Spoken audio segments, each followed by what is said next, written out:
Hello दोस्तों, स्वागत है आपका अपने यूट्यूब चैनल में। और फिर हम आज नया हिस्ट्री का जो वीडियो है, जो हिस्ट्री की जो हमारी सीरीज चल रही है इंडियन हिस्ट्री का, तो इसका आज नेक्स्ट टॉपिक हम यहाँ पे डिस्कस करेंगे। इससे पहले जो है मैंने आपके पास आद्य ऐतिहासिक काल का मैं प्रॉपर तरीके से, यानी कि आपका हड़प्पा सभ्यता, वैदिक सभ्यता आपने पढ़ी। वैदिक सभ्यता जो हमारी ऋग्वैदिक सभ्यता जो, यानी कि ऋग्वैदिक काल और उत्तर वैदिक काल जब हम पढ़ते हैं तो उसके बारे में हमने यहाँ पे पढ़ा। आज से हम यहाँ पे स्टार्ट कर रहे हैं ऐतिहासिक काल को। ठीक है, कौन सा काल? ऐतिहासिक काल को हम यहाँ पे स्टार्ट कर रहे हैं, जहाँ पे हमारा पहला टॉपिक जो बनने वाला है वो आपका हो जाएगा ऐतिहासिक काल का, यानी कि महाजनपद काल। ठीक है, तो ऐतिहासिक काल का पहला टॉपिक आपके पास क्या आता है? महाजनपद काल आता है। फिर मगध साम्राज्य, यानी कि प्राचीन भारत का इतिहास जो हमारा मेन तौर पे जो शुरू होता है वो यहीं से माना जाता है। ठीक है, क्या हो जाएगा? हमारा प्राचीन भारत का इतिहास होगा वो इधर से ही हमारा जो होता है वो शुरू होने वाला है। तो जब हमने हिस्ट्री शुरू किया था तो हिस्ट्री में मैंने शुरू फर्स्ट वीडियो आप देख लीजिएगा इसमें, तो वहाँ पे मैंने आपको सारी चीज़ें बताई हुई है ना। तो यहाँ पे जो जब हम यहाँ पे प्राग ऐतिहासिक काल पढ़ते हैं, प्राग ऐतिहासिक काल हमने जब पढ़ा था, यहाँ पे थोड़ा रिवाइज देख लेते हैं पहले पीछे का। ठीक है, तो प्राग ऐतिहासिक काल और आद्य ऐतिहासिक काल, प्राग ऐतिहासिक काल हमने पढ़ा था।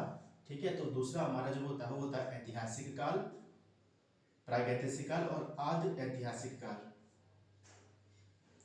Proto historic, pre historical age, proto historical age, यानी कि आद्य ऐतिहासिक काल, आद्य ऐतिहासिक काल। और तीसरा हम यहाँ पे पढ़ते हैं ऐतिहासिक काल, यानी कि हिस्टोरिकल पीरियड। ठीक है, ऐतिहासिक काल। तो जब हम यहाँ पे पहले प्रागैतिहासिक काल यहाँ पे जब हम पढ़ते हैं, यानी कि भारत के इतिहास को तीन प्रमुख भागों में बांटा जाता है। प्रागैतिहासिक काल में पुरापाषाण काल, मध्यपाषाण काल, नवपाषाण काल हमने पढ़ा था। जो कि जो प्रागैतिहासिक काल हमारा जो था वो लाखों वर्ष पूर्व से 10,000 साल तक का जो हम यहाँ पे काल पढ़ते हैं। फिर 10,000 साल से आगे हम बढ़ते हुए 10,000 से 6,000 हमारा प्रागैतिहासिक काल, फिर हम सॉरी पुरापाषाण काल, मध्यपाषाण काल और नवपाषाण काल तक हम यहाँ पे आते हैं। आदि ऐतिहासिक काल जो हमारा था वो 1500 से 600 बीसी तक रहा है। ठीक है, कहाँ से रहा है? 1500 से, यानी कि इसका काल जो रहा है वो 1000 से 600 बीसी तक रहा है। तो लेकिन हम इसको अलग दो चीजें पढ़ते हैं यहाँ पे। एक तो हमारा होता है हड़प्पा सभ्यता और दूसरा हमारा होता है वैदिक सभ्यता, वैदिक सभ्यता। ठीक है, तो हड़प्पा सभ्यता का काल जो रहा है वो 2700 से 1750 के आसपास तक माना जाता है। वहीं वैदिक काल का जो टाइम पीरियड है उसको हम दो भागों में पढ़ते हैं। एक हमारा पहला आता है ऋग्वैदिक काल, ऋग्वैदिक काल आता है, और दूसरा आपका उत्तर वैदिक काल आ जाता है। ऋग्वैदिक काल में हम क्या करते हैं कि 1500 से 1000 बीसी तक के टाइम पीरियड जो हमारा ऋग्वैदिक काल आ जाएगा, और उत्तर वैदिक काल यानी कि 1000 बीसी से 600 बीसी तक जो हमारा उत्तर वैदिक काल आ जाएगा। यहाँ से आगे जब हम पढ़ते हैं तो फिर हम इसको, यानी कि ऐतिहासिक काल जो होता है उसको तीन भागों में बांटा गया है। तीन भागों में, यानी कि प्राचीन भारत का इतिहास, मध्यकालीन भारत का इतिहास और आधुनिक भारत का इतिहास। ठीक है, तीन भागों में बांटा जाता है। प्राचीन कालीन जो इतिहास होता है वो हमारे यहाँ से, यानी कि 600 बीसी से 712 ईडी तक यहाँ पे जाएंगे। 600 बीसी से 712 ईडी तक जाएंगे। फिर हम यहाँ से इसको 712 ईडी से लेके चलते हुए 1707 ईडी तक जाएंगे। ठीक है, मध्यकाल में। और फिर आधुनिक में हमारे पास 1707 से 1964 तक, यानी कि भारत की स्वतंत्रता के बाद का जो काल होता है उसको यहाँ पे पढ़ते हैं आधुनिक भारत में। ठीक है, तो आज से हमारा जो होगा, यानी कि आद्य ऐतिहासिक काल हमारा खत्म हो चुका है। इससे यहाँ तक हम इसको दो टॉपिक हमारे कंप्लीट हो चुके हैं। दोनों की वीडियोस आपको अपलोड यूट्यूब जो है उस पर आपको मिल जाएंगे। ठीक है, अगर आपके पास ये वीडियो आ रहा है तो उसकी आप डिस्क्रिप्शन जाइए, आपके पास या ऐसे प्लेलिस्ट में जाइए, आपको वीडियोस यहाँ पे मिल जाएंगे। ठीक है, तो हम आज बात करते हैं ऐतिहासिक काल के बारे में और इसका प्राचीन काल। और प्राचीन काल का जो पहला टॉपिक हमारा है वो हमारा आता है बुद्ध काल। देखिए हमने यहाँ पे क्या किया है, मैंने क्या किया, उत्तर वैदिक काल 1000 से 600 बीसी, 600 बीसी से आगे का 600 बीसी से 400 बीसी तक का जो काल चलता है वो बुद्ध काल और महाजनपद काल के नाम से जाना जाता है। बुद्ध काल जो था, कि 6वीं शताब्दी ईसा पूर्व के बाद का जो काल जो होता है, 6वीं शताब्दी से पूर्व के बाद का जो काल यहाँ पे आता है, कि 6वीं शताब्दी के काल के बाद, यानी कि गंगा घाटी में जो थे, जो बड़े बड़े यहाँ पे परिवर्तन देखने के मिले, जिसको महान परिवर्तनों का काल जो है ये पीरियड रहा है 6वीं सदी का काल जो है। तो गंगा घाटी में जो अलग अलग जो परिवर्तन हुए हैं और बड़े बड़े परिवर्तन जो हुए हैं, महान परिवर्तनों का काल के नाम से इस पीरियड को जाना जाता है। जहाँ पर, यानी कि इस समय में जो कबीलाई जो संस्थाएं जो थी, जो कबीलों में जो बटे हुए जो लोग, जैसे उत्तर वैदिक काल में अलग अलग कबीलों में बटे हुए थे ना, तो उसमें क्या है, कबीलाई जो व्यवस्था जो थी, एक राज्य व्यवस्था वहाँ पे बढ़कर उभरी थी। यहाँ पे राज्य व्यवस्था के अंतर्गत यहाँ पे संगठित होने लगी, और आगे बढ़कर यही चीजें जो थी धीरे धीरे उन्होंने राज्यों, बड़े बड़े राज्यों यानी कि महाजनपदों का उन्होंने रूप ले लिया। बड़े बड़े राज्य बने, उन्हीं को महाजनपद कहते हैं। ठीक है, तो हमने यानी कि यहाँ पे क्या चीज हो गई थी, अब यहाँ पे जो प्रशासन जो था वो इस प्रकार से बड़ा था। जैसे कबीला था वो बना जन, जन से बना जनपद, और यहाँ से बना महाजनपद। तो इसी प्रकार से हमने जैसे पढ़ा था, हमने उत्तर वैदिक काल में जब हमने इसकी जो सिचुएशन जो थी वो क्या थी, ऋग वैदिक काल, उत्तर वैदिक काल में सबसे पहले हमने देखा था कुल जो सबसे छोटी गाय थी।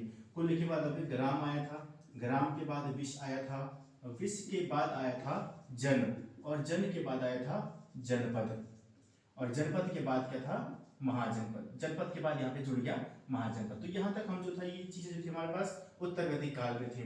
ऋग्वैदिक काल में क्या था, कुल, कुल के ऊपर था ग्राम, ग्राम के ऊपर था विष, विष के ऊपर था जन, और जन के ऊपर था राष्ट्र।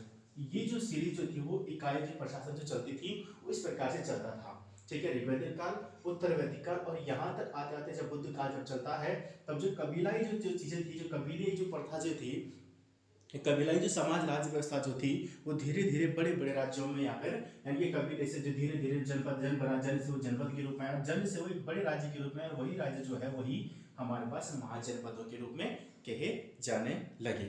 ठीक है, अब यहाँ पे जो महाजनपद काल जो थी, इन महाजनपदों के बारे में, महाजनपद काल की जानकारी जो हमें वो हमें मिलती है 16 महाजनपदों के बारे में पता चलता है। 16 महाजनपद, 16 महाजनपद जो इसकी हमें जानकारी मिलती है अंगुत्तर निकाय से। किससे नहीं मिलती है, अंगुत्तर या अंगुत्तर निकाय, अंगुत्तर निकाय से।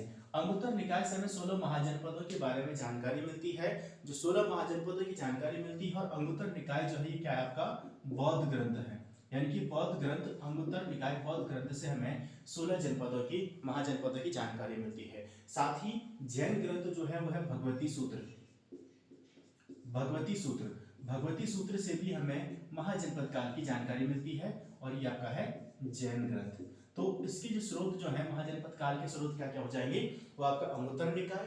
आपके पास क्वेश्चन बन सकता है कि सर्वप्रथम 16 महाजनपदों की जानकारी किस ग्रंथ से मिलती है, वो आपका होता है अंगुत्तर निकाय। जो कि अंगुत्तर निकाय क्वेश्चन पूछा गया है वो किससे रिलेटेड है, बौद्ध ग्रंथ से संबंधित है।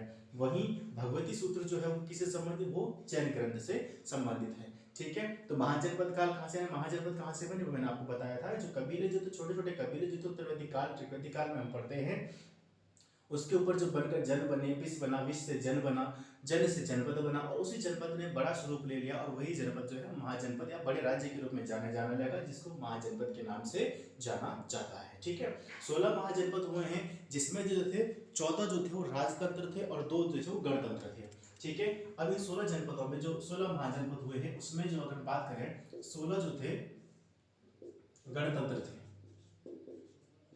और 2 थे वो राजतंत्र थे। ठीक है, जो 16 जनपदों में माने जाते हैं,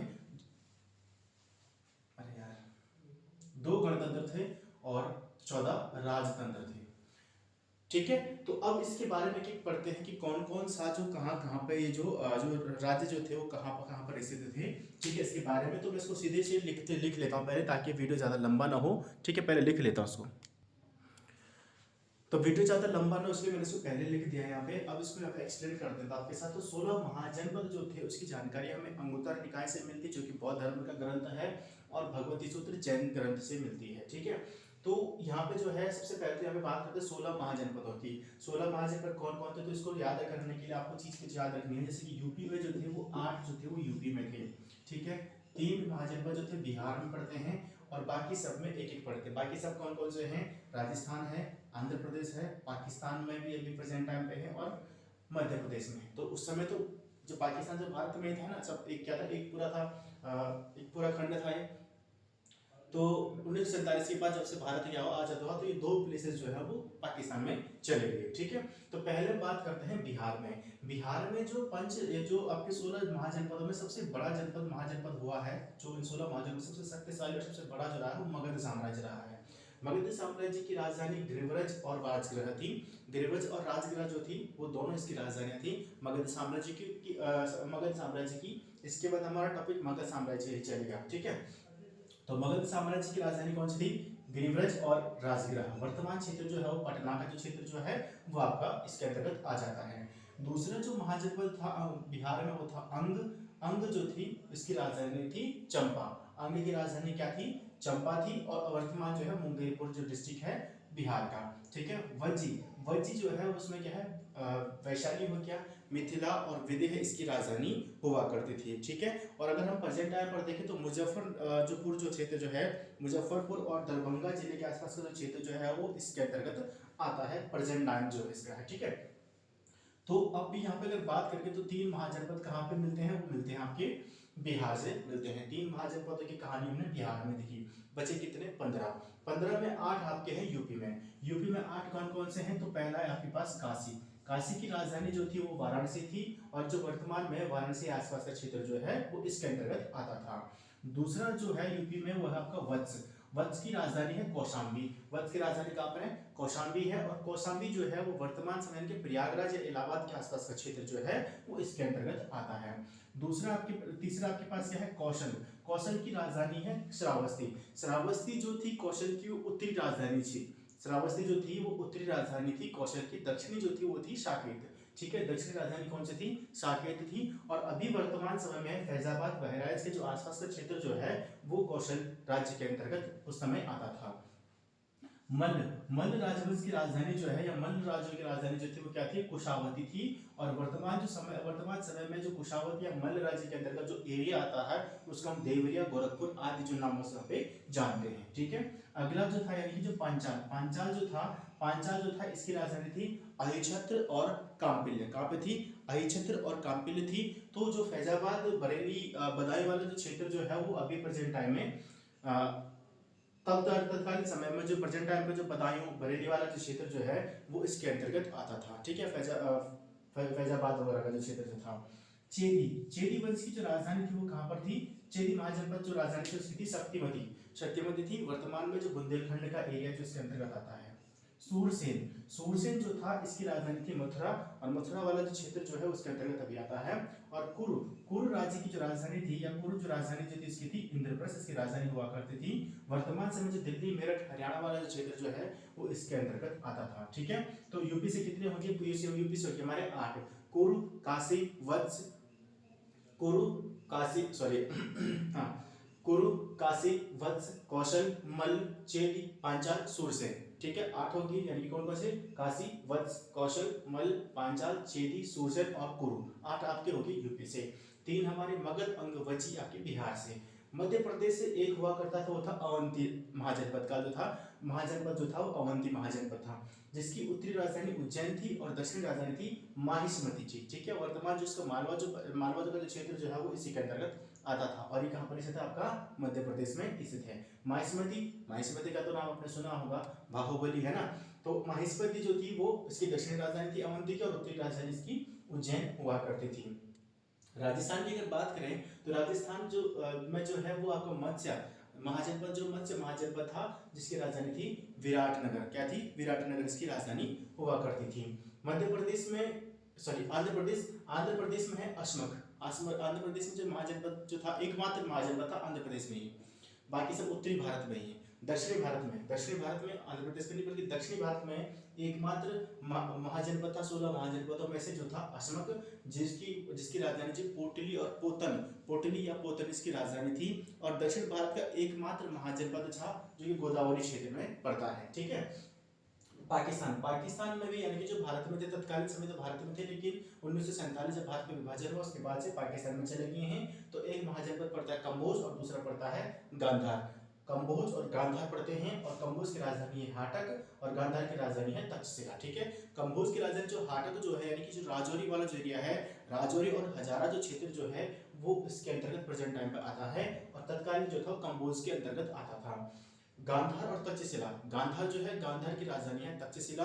और प्रेजेंट टाइम का जो एरिया अगर यहाँ पे बात करें तो रावलपिंडी और पेशावर वाला जो एरिया है वो इसके अंतर्गत आता है। यानी गांधार जो है अभी प्रेजेंट नाम जो है, तब का नाम गांधार था और अब का नाम क्या है? रावलपिंडी। पेशावर वाला एरिया जो है वो गांधार क्षेत्र के नाम से उस समय जाना या गांधार महाजनपद के नाम से जाना जाता था।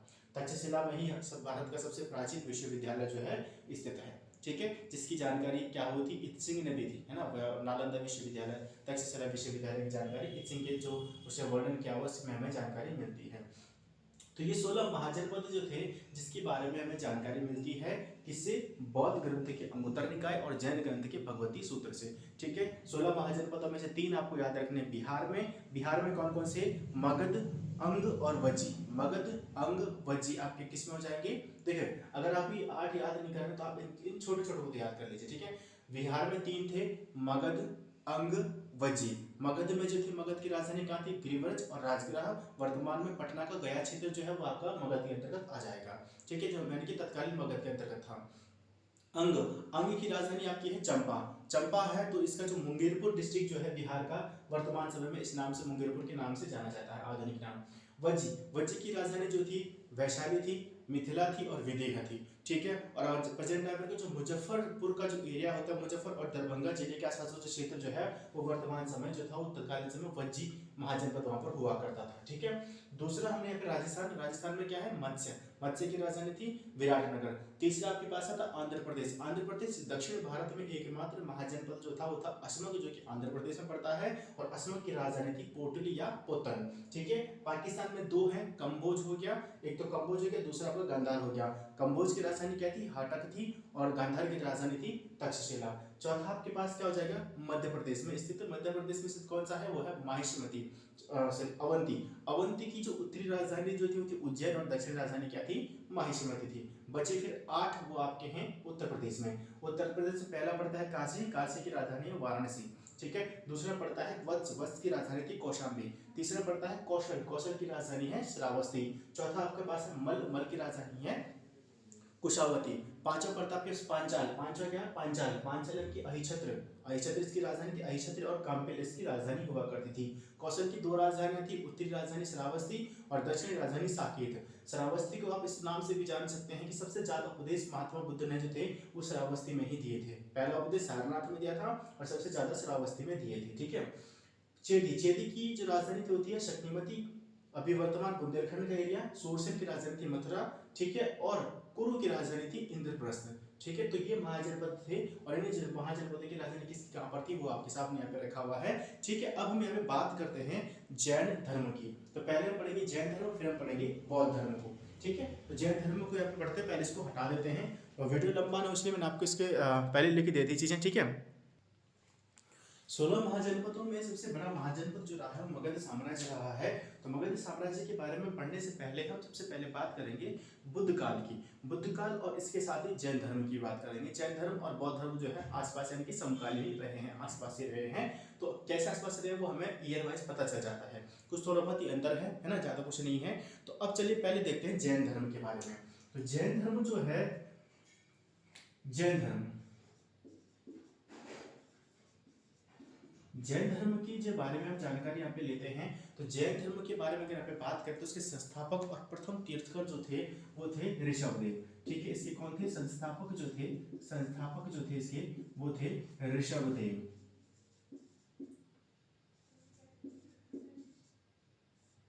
जिनको, और जो कि क्या है, प्रथम तीर्थंकर भी थे, प्रथम तीर्थंकर थे।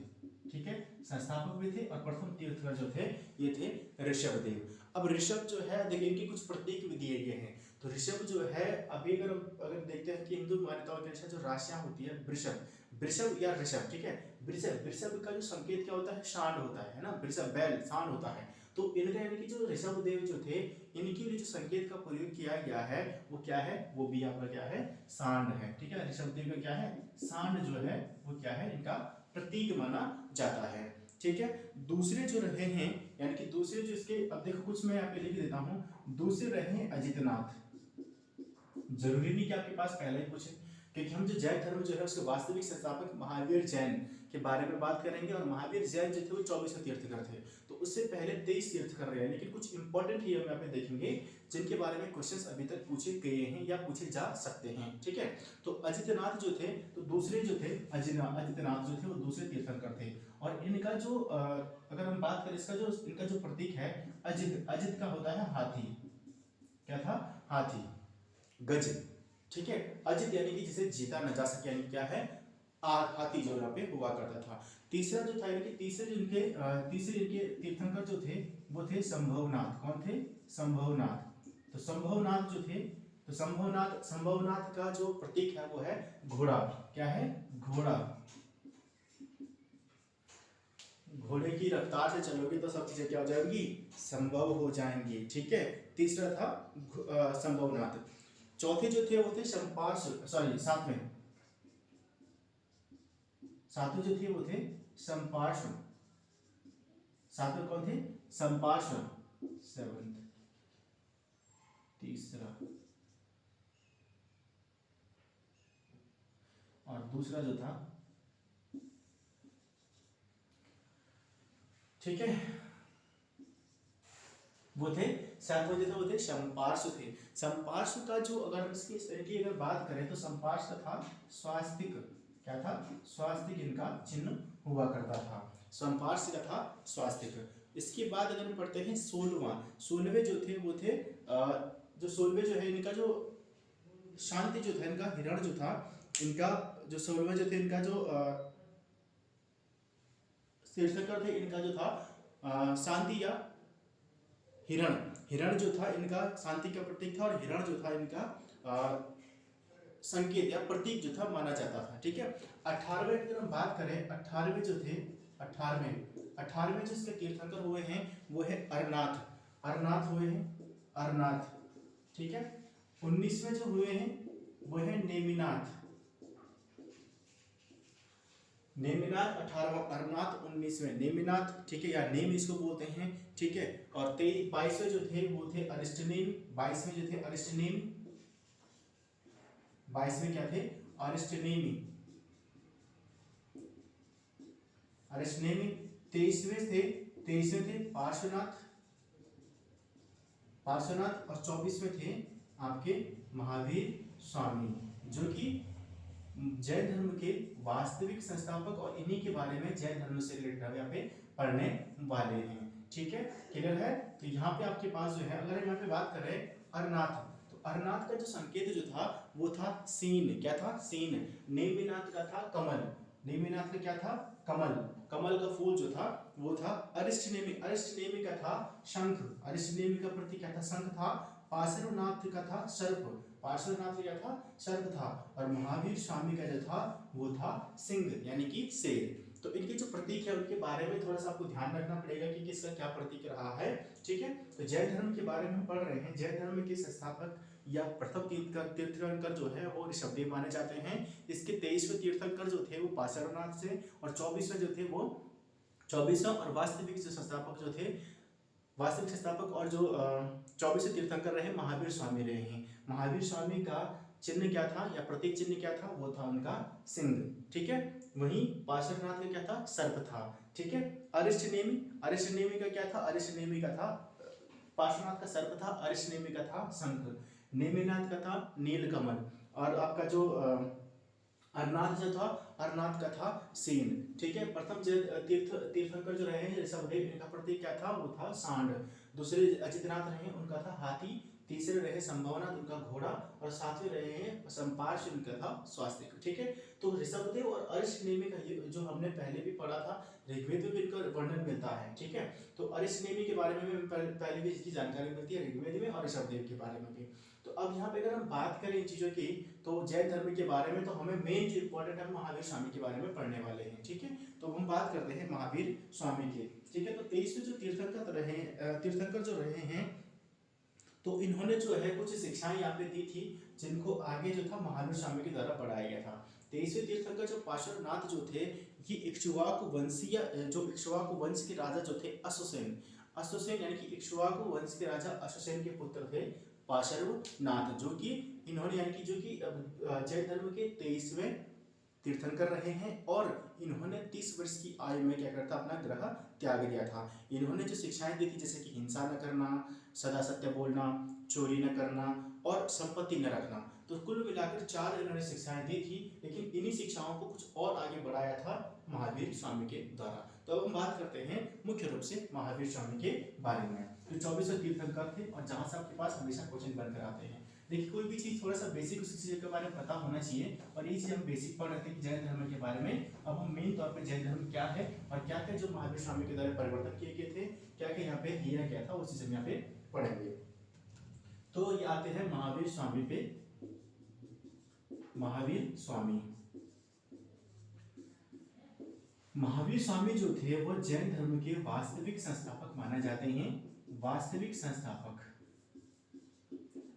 वास्तविक संस्थापक माने जाते हैं जैन धर्म के, जो कि इसके 24वें तीर्थंकर थे, यानी कि जैन धर्म के 24वें तीर्थंकर थे एवं वास्तविक संस्थापक इनको माना जाता है।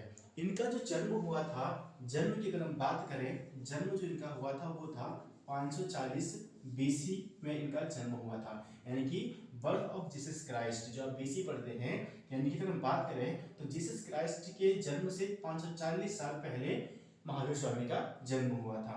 ठीक है, इन्होंने यानी कि 540 में इनका जन्म, 540 ईसा पूर्व में इनका जन्म हुआ था। कहाँ पर हुआ था? कुंडग्राम में हुआ था। कुंडग्राम वैशाली में हुआ था। कुंडग्राम वैशाली में इनका जन्म हुआ था। किनका? महावीर स्वामी का। कुंडग्राम वैशाली में इनका जन्म हुआ था 540 ईसा पूर्व में, और इनका जो जन्म हुआ था वो हुआ था, इनके पिता का नाम था सिद्धार्थ। क्या नाम था? सिद्धार्थ इनके पिता का नाम था। सिद्धार्थ इनके पिता का नाम था, जो कि यात्रिक कुल के सरदार हुआ करते थे। तो क्या थे ये? यात्रिक कुल के सरदार जो थे वो हुआ करते थे। कौन? आपके यानी कि महावीर स्वामी के पिता। पिता का नाम सिद्धार्थ था और माता का नाम था त्रिशला। माता का नाम था त्रिशला। त्रिशला जो थी, यानी कि माता त्रिशला जो थी, वो लिच्छवी जो राजा जो थे, लिच्छवी राजा चेटक की बहन थी। किसकी थी? लिच्छवी राजा चेटक की बहन। ठीक है, महावीर स्वामी का जन्म 540 ईसा पूर्व में कुंडग्राम वैशाली में हुआ था। इनके पिता का नाम सिद्धार्थ था। सिद्धार्थ जो थे वो ज्ञात्री कुल के सरदार थे, और इनकी माता का नाम था त्रिशला। इनकी माता का नाम, पिता का नाम, कब इनका जन्म हुआ, कहाँ पर जन्म हुआ, सारे क्वेश्चन पूछे गए हैं। ठीक है, तो आगे भी पूछे जा सकते हैं। माता का नाम त्रिशला था, जो कि लिच्छवी राजकुमार जो थे, लिच्छवी जो राजा या राजकुमार जो हम बोले, चेटक की सिस्टर थी। ठीक है, अब इन्होंने क्या किया, अब इनकी बात जो माता पिता के बारे में बात हुई थी, इनकी पत्नी, ठीक है, विवाह हुआ। इनकी पत्नी का नाम था यशोदा। ठीक है, इनकी पत्नी का नाम क्या था? यशोदा। यशोदा से या महावीर स्वामी और यशोदा के संबंध से उनकी पुत्री हुई, जिसका नाम था अनुजा प्रियदर्शनी। इनकी पुत्री जो थी, इसका नाम क्या था? पुत्री जो थी वो थी अनुजा प्रियदर्शनी। अनुजा प्रियदर्शनी जो है वो नाम, वो है पुत्री किसकी? महावीर स्वामी और यशोदा की। इनकी पत्नी का नाम क्या था? यशोदा, और पुत्री का नाम है इनकी अनुजा प्रियदर्शनी। क्लियर है यहाँ तक बात? ठीक है, इसके बाद जो था इन्होंने, यानी कि जो अब इसका जो पति, यानी कि अनुजा प्रियदर्शनी का जो पति रहा है जमाली, वही इनका पहला शिष्य भी हुआ था। ठीक है, पहला शिष्य भी हुआ था, वो हम आगे पढ़ेंगे। ये भी बता देता हूँ, इसका जो विवाह हुआ था अनुजा प्रियदर्शनी का, इसका पति था जमाली, यानी कि इनका दामाद, महावीर स्वामी का दामाद हो गया जमाली, जो कि महावीर स्वामी का पहला शिष्य भी बना था। ठीक है, महावीर स्वामी का जन्म 540 ईसा पूर्व में हुआ था, कुंडग्राम वैशाली में हुआ था। पिता का नाम सिद्धार्थ, माता का नाम त्रिशला, पत्नी यशोदा, जिनके गर्भ से, यानी कि जिनके संबंध से उनकी एक पुत्री हुई अनुजा प्रियदर्शनी, और अनुजा प्रियदर्शनी का पति था जमाली, जो कि महावीर स्वामी का पहला शिष्य भी बना था। जब इन्होंने क्या किया कि सबसे पहले, जब पुत्री के बाद की 30 वर्ष की आयु में इन्होंने ग्रह त्याग कर दिया था, अपना घर त्याग दिया था उन्होंने 30 वर्ष की आयु में। 30 वर्ष की आयु में अपने बड़े भाई, यानी कि जो नंदीवर्धन जो थे, इनके बड़े भाई जो थे नंदीवर्धन से, माता पिता के देहांत के बाद अपने जो भाई नंदीवर्धन जो थे, नंदीवर्धन से 30 वर्ष की आयु में इन्होंने अपने भाई नंदीवर्धन से अनुमति लेकर अपना ग्रह त्याग दिया, और 12 वर्ष की कठिन तपस्या के बाद, कितने? 12 वर्ष की कठिन तपस्या के बाद ऋजुपालिका नदी के तट पर, देखो ये नदी भी पूछ लेता है, नदी भी पूछ लेता कई बार। ऋजुपालिका नदी के तट पर जो था, ऋजुपालिका नदी के तट पर शाल वृक्ष के नीचे उनको ज्ञान की प्राप्ति हुई थी। ठीक है, महावीर स्वामी ने अपने बड़े भाई नंदीवर्धन से 30 वर्ष की आयु में अनुमति लेकर अपना घर त्याग दिया था, जिसके बाद 12 वर्ष की कठिन तपस्या के बाद जिरिम्बिक ग्राम के निकट या जिरिम्बिक जो स्थान है उसके निकट ऋजुपालिका नदी के तट पर साल वृक्ष के नीचे इनको ज्ञान की प्राप्ति हुई थी।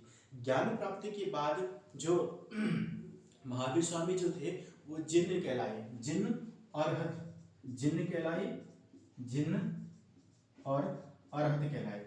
जिन्न हो गया, अरहत हो गया और निर्ग्रंथ, जिन्न अरहत और निर्ग्रंथ आदि नामों से इनको जाना जाने लगा। निर्ग्रंथ, निग्रंथ के नाम से इनको जाना जाने लगा। ठीक है, तो निर्ग्रंथ महावीर स्वामी जब जिनको ज्ञान की प्राप्ति हुई थी तो देखो अब 30 वर्ष की आयु में इन्होंने अपना घर त्याग दिया था कि 510 बीसी में इन्होंने घर त्याग दिया था। ठीक है, 510 बीसी से 12 साल पीछे, 12 साल की फिर इन्होंने तपस्या की थी, तो यानी कि लगभग 488 ईसा पूर्व जो थी इनको ज्ञान की प्राप्ति हुई थी। ज्ञान प्राप्ति के बाद जो महावीर जैन जो थे महावीर स्वामी जो थे वो जिन्न यानी कि आपके पास हो गया विजेता। अरहत मतलब होता पूजनीय और निर्ग्रंथ मतलब बंधनहीन, कोई भी बंधन उनके पास उनपे नहीं था। जिन्न यानी कि आपके पास हो जाएगा, जिन्न मतलब हो गया विजेता, अरहत मतलब पूजनीय और निर्ग्रंथ मतलब बंधनहीन, ये कहलाए थे। ठीक है, तो यहाँ पे ये चीजें कुछ आपको ध्यान रखने से कि नदी का नाम पूछा गया है, नदी का नाम कभी भी पूछ लेगा बस कौन सी ईयर में उन्होंने ग्रह त्याग किया था। ठीक है, तो महावीर स्वामी का जो जन्म हुआ था, महावीर स्वामी का जन्म 540 ईसा पूर्व जो हुआ था वो आपका कहाँ पर हुआ था, कुंडग्राम में, वैशाली, कुंडग्राम वैशाली में हुआ था। इनके पिता का नाम सिद्धार्थ, माता का नाम महामाया था। ठीक है, पिता जो इसके सिद्धार्थ जो थे वो जैत्रिक कुल के सरदार थे और माता जो थी वो लिच्छवी राजकुमार चेटक की बहन थी। महावीर स्वामी जो है वो जैन धर्म के वास्तविक संस्थापक और 24वें तीर्थंकर थे। इनसे पहले कौन थे, पार्श्वनाथ थे और जैन धर्म के पहले तीर्थंकर ऋषभदेव थे। जो इनकी जो महावीर स्वामी के जन्म की से जुड़ी हुई घटनाओं से संबंधित यानी कि महावीर स्वामी के जन्म उत्पत्ति या उत्पत्ति की जो अगर बात करें तो उनके प्रतीक क्या है, वो है सिंह के रूप में जाना जाता है। इनके पति का नाम यशोदा था और जिससे इनकी पुत्री अणुजा प्रियदर्शनी का जन्म हुआ। पुत्री का नाम था अणुजा प्रियदर्शनी और इनके पति जो थे, इनका दामाद जो था अणुजा प्रियदर्शनी का पति था जमाली, जो कि महावीर स्वामी के पहले से सभी हुआ करते थे। अपने बड़े भाई 30 वर्ष की आयु में अपने बड़े भाई नंदीवर्धन से इन्होंने अपनी क्या की अनुमति ली और उसके बाद अपना घर त्याग दिया था। 30 वर्ष की आयु में अपना घर त्याग दिया, जिसके बाद 12 वर्षों की कठिन तपस्या के बाद जिरिम्बिक जो ग्राम है, जिरिम्बिक ग्राम के निकट या गांव के निकट ऋजुपालिका नदी के तट पर और साल वृक्ष के नीचे महावीर स्वामी को ज्ञान की प्राप्ति हुई थी। महावीर स्वामी ज्ञान की प्राप्ति के बाद महावीर स्वामी जिन्न, अरहत और निर्ग्रंथ कहलाए थे। जिन्न मतलब विजेता, अरहत मतलब पूजनीय और निर्ग्रंथ मतलब बंधनहीन, ये कहलाए थे। ठीक है, यहाँ तक क्लियर है। अब इसके बाद बात करते हैं इनके उपदेश के बारे में। तो जब इनकी यानी कि इन्होंने संन्यास ले लिया, ग्रह त्याग कर दिया, ग्रह त्याग के बाद उनको नाम भी हो गया और तपस्या भी उन्होंने पूरी कर दी। तपस्या करने के बाद उन्होंने क्या किया, अपने समाज के लिए और उसके राष्ट्रीय जो चेतना जो है यानी कि लोगों में मनुष्यता और धर्म की प्रचार प्रसार के लिए उन्होंने क्या किया, उपदेश देना शुरू किया।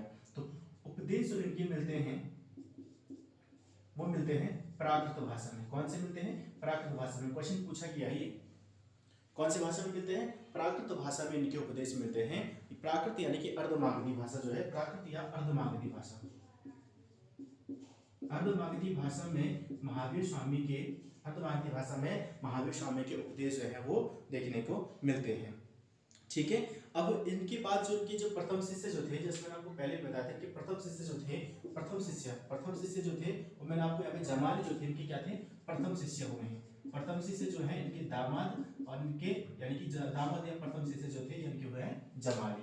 जमाली जो है इनके दामाद थे और वही उनके पहले शिष्य भी रहे हैं। ठीक है, पहले शिष्य थे और पहली शिष्या कौन थी, महिलाओं में पहली, तो पुरुषों में पहला शिष्य हो गया, शिष्या मतलब हो गया महिलाओं में। ठीक है, पहली जो शिष्या जो हुई है वो हुई है चंपा। चंपा जो थी है वो दधिवाहन नरेश की पुत्री थी।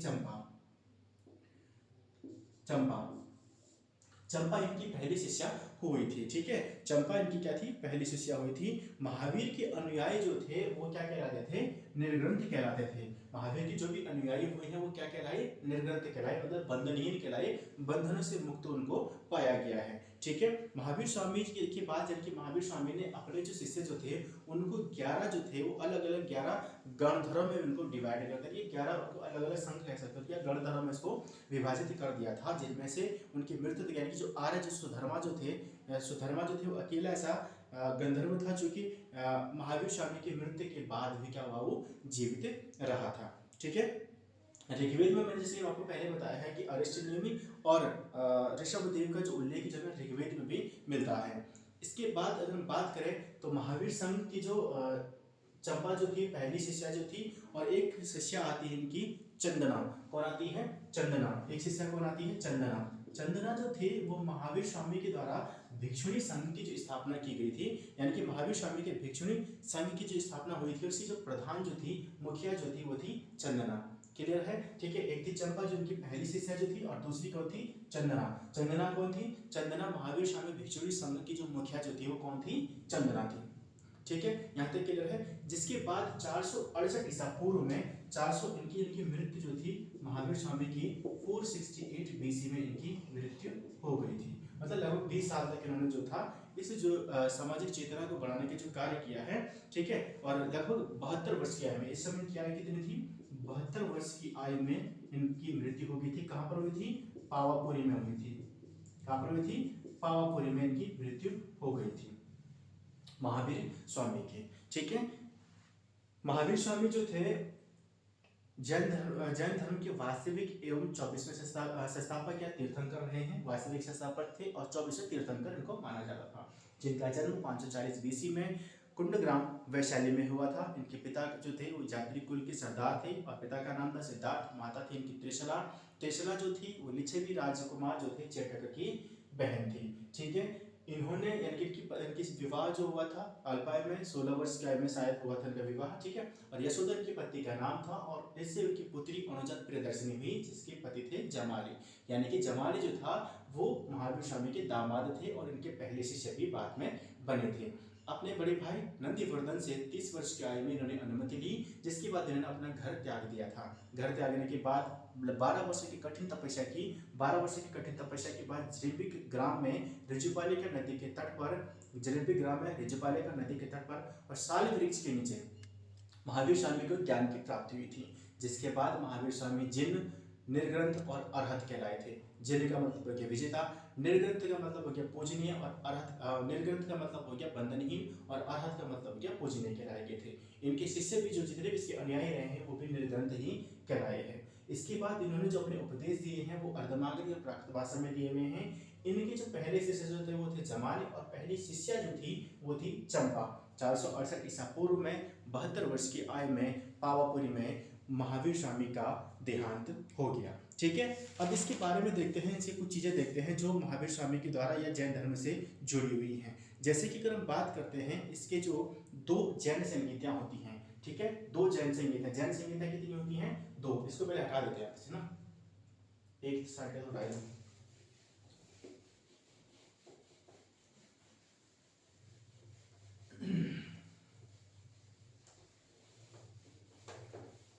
यहाँ से आपके पास हर बार क्वेश्चन बनता है, अगर आपके पास हिस्ट्री है और प्राचीन भारत का इतिहास अगर उसमें दिया हुआ सिलेबस में है तो क्वेश्चन आपके पास डेफिनेटली है। महाजागतिक काल का जो ये टॉपिक है, बुद्ध काल और जैन धर्म या जैन काल जो है या जैन धर्म का जो है, दोनों में से कोई ना कोई क्वेश्चन यहाँ पे बनेगा।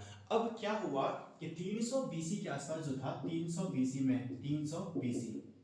300 बीसी के आसपास क्या हुआ कि जो आपका मगध जो है, यानी कि मगध क्या में ही जैन धर्म बौद्ध धर्म रहे हैं।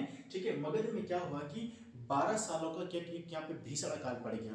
भीषण अकाल पड़ा तो भद्रबाहु जो थे वो अपने शिष्यों के साथ कुछ समय के लिए कर्नाटक चले गए। तो 2 भागों में यहाँ पे बढ़ जाता है, जब यानी कि जब 2 भाग बढ़ता है तो 2 भाग रहे, एक तो भद्रबाहु थे, एक थे सूर्यभद्र। ठीक है। तो 2 भाग थे। तो जब 12 साल का अकाल पड़ता है, मगध साम्राज्य में भीषण अकाल पड़ा, तो भद्रबाहु जो थे वो अपने शिष्यों के साथ कर्नाटक चले गए।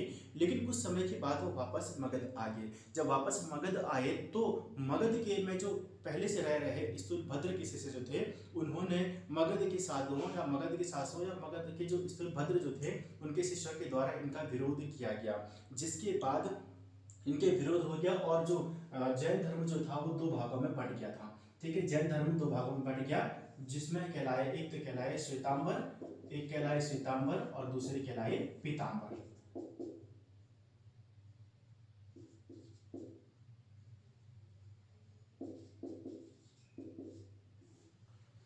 श्वेतांबर और सॉरी दिगंबर, श्वेतांबर और दिगंबर। जो स्थूलभद्र जो थे, स्थूलभद्र के शिष्य जो थे वो श्वेतांबर कहलाए। ठीक है, जो ये क्या थे, स्थूलभद्र के शिष्य थे। स्थूलभद्र के शिष्य क्या कहलाए, स्थूलभद्र।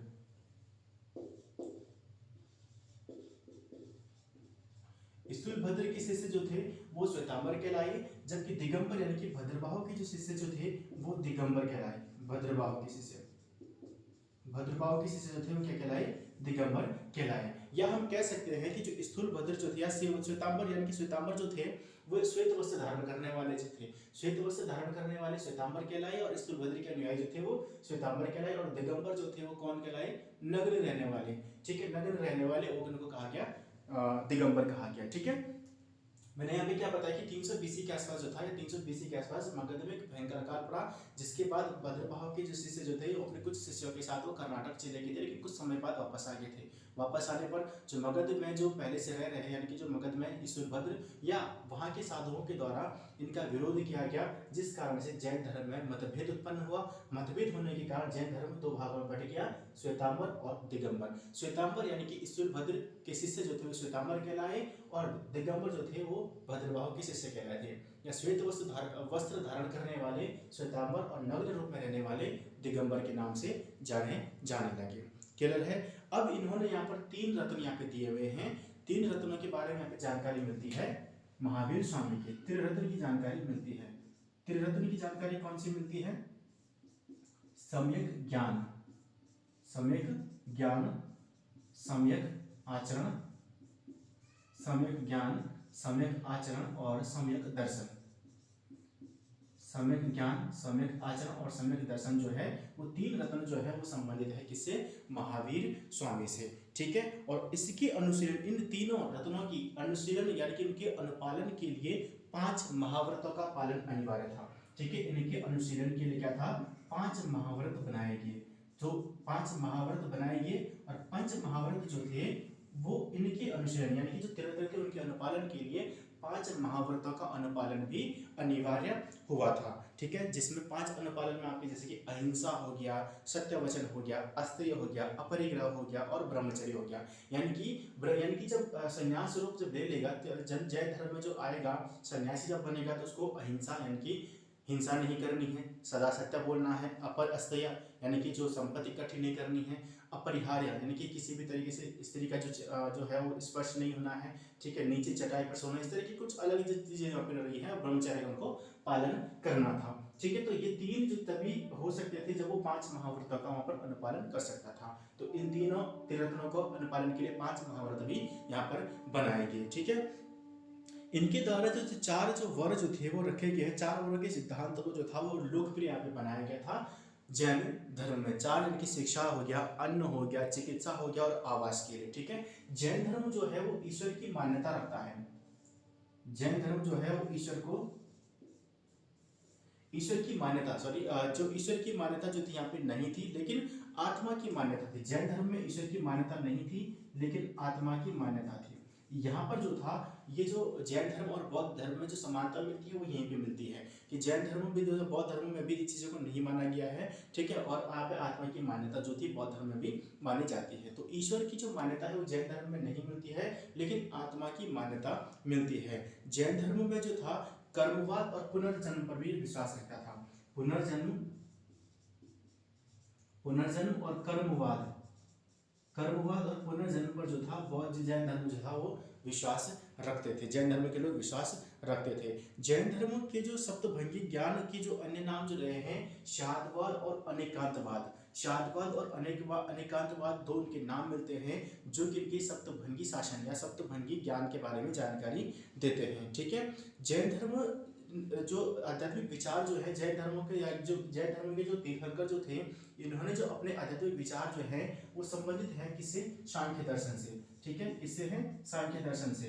सांख्य दर्शन के बारे में अगर बात आपने आपने पहली वीडियो पढ़ी हुई हो तो सांख्य दर्शन के प्रवर्तक का नाम आप कमेंट बॉक्स में बताइए। सांख्य दर्शन के प्रवर्तक कौन रहे हैं? ठीक है, कौन रहे हैं? तो जैन धर्म को मानने वाले जो तत्कालीन मगध साम्राज्य की बात यहाँ पे है, यानी मगध जब चलता है महाजनपद काल में, तो उसी समय जो जैन धर्म बौद्ध धर्म रहे हैं, तो इसी के अनुयायी भी कुछ बौद्ध धर्म के अनुयायी रहे हैं, कुछ जैन धर्म के अनुयायी रहे हैं। तो जैन धर्म के अनुयायियों में जैसे कि उदयन जो था हर्यक वंश का था, वेद राजा हो गया, चंद्रगुप्त मौर्य हो गया, कलिंग राजा खारवेल हो गया, और राष्ट्रकूट राजा अमोघवर्ष हो गया, चंदेल शासक जो थे वो जैन धर्म को मानने वाले थे। जैन धर्म से संबंधित राजा कौन कौन से हो गए?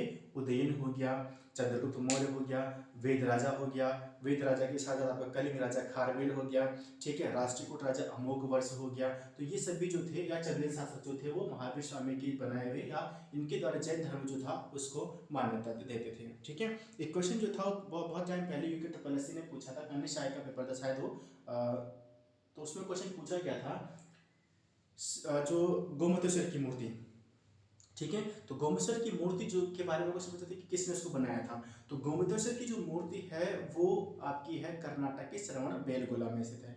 कर्नाटक के श्रवण बेलगोला में मैसूर का जो गंग वंश जो था उसके राजा उसके जो सेनापति जो था गंग वंश का राजा जो था चामुंड, उसके मंत्री सॉरी गंग वंश के मंत्री चामुंड ने गोमतेश्वर की मूर्ति जो थी कर्नाटक के श्रवण बेलगोला में बनाई थी, जो कि विशाल बाहुबली की मूर्ति के नाम से भी जानी जाती है। और इसकी जो हाइट है वो है 18 मीटर ऊंची, जो है वो हाइट क्या उसकी गोमतेश्वर की मूर्ति की 18 मीटर है। कितनी है? 18 मीटर इसकी ऊंचाई है, और इसको कायत्सर्ग मुद्रा में इसको यहाँ पे बनाया गया है। और खजुराहो के जैन मंदिर का निर्माण जो था वो चंदेल शासकों के द्वारा किया गया है। जो खजुराहो के जैन मंदिर जो बनाए गए हैं चंदेल शासकों के द्वारा इनकी यहाँ पर रचना की गई है।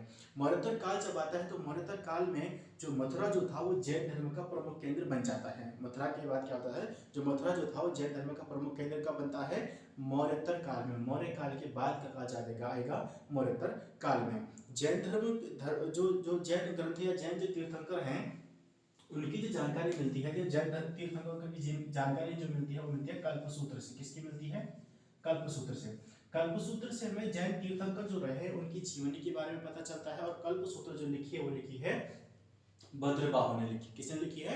भद्रबाहु की एक रचना है। ठीक है, तो अंतिम रूप से जो उन्होंने जो भद्रबाहु यानी कि जो महावीर स्वामी ने जो अंतिम रूप में जो भोजन किया था, जो प्रसाद जो ग्रहण किया था, जो राजा जो रहे हैं उनका है सृष्टिपाल। सृष्टिपाल जो राजा रहे हैं उनके राजप्रसाद में सबसे लास्ट में जो था अंतिम में महावीर स्वामी के द्वारा महावीर स्वामी को निर्माण की प्राप्ति हुई थी। ठीक है, 2 जैन संगीतें यहाँ पे रही हैं। 2 जैन संगीतें कौन कौन सी थी उसके बारे में यहीं पे लिख लेते हैं। ठीक है, जैन संगीतों यहाँ पे लिखते हैं, इसको हटा देते हैं।